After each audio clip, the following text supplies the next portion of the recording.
নমস্কার, আমি অতনু আর অতনুর দৃষ্টিকোণ চ্যানেলে আপনাদের অনেক অনেক স্বাগত জানাই।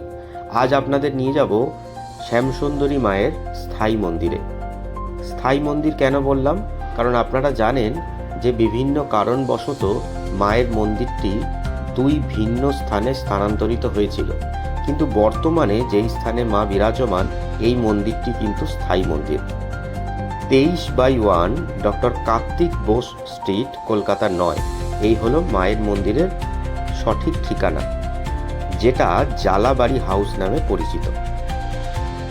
মায়ের মন্দিরে সকাল এবং বিকেল দুবেলাতেই চলে বিনে পয়সায় মায়ের ভোগ বিতরণ। সমস্ত ভক্তরা দূর দূরান্ত থেকে আসে মায়ের দর্শন করতে এবং ভোগ প্রসাদ গ্রহণ করতে। তাই এখনও যারা শ্যামসুন্দরী মায়ের দর্শন করেননি তারা কিন্তু অবশ্যই মায়ের এই স্থায়ী মন্দিরে এসে দর্শন করতে পারেন। মায়ের মন্দিরে পুজো দিতে গেলে মায়ের মন্দিরের দু প্রান্তে রয়েছে ফুলের দোকান।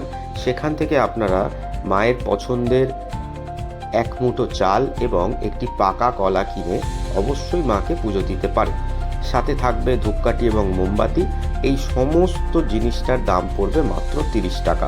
সেখানে গিয়ে আপনারা লাইন দিয়ে মায়ের মন্দিরে প্রবেশ করে শৃঙ্খলাবদ্ধভাবে আপনারা পুজো দিতে পারবেন, এবং সবথেকে যেটা ভালো লাগার দিক সেটা হলো আপনারা কিন্তু অঞ্জলি দিতে পারবেন। যে যখনই যাক না কেন তার জন্যই ব্যবস্থাটা রয়েছে।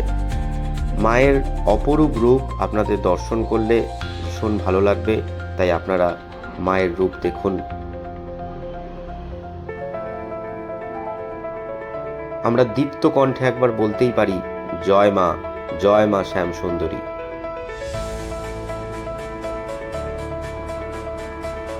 ভক্ত বাঞ্ছা পূরণের অপর নাম মা শ্যামসুন্দরী।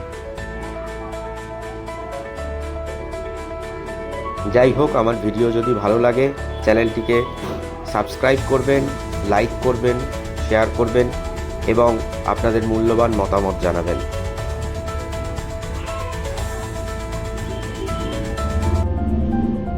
নমস্কার, জয় মা।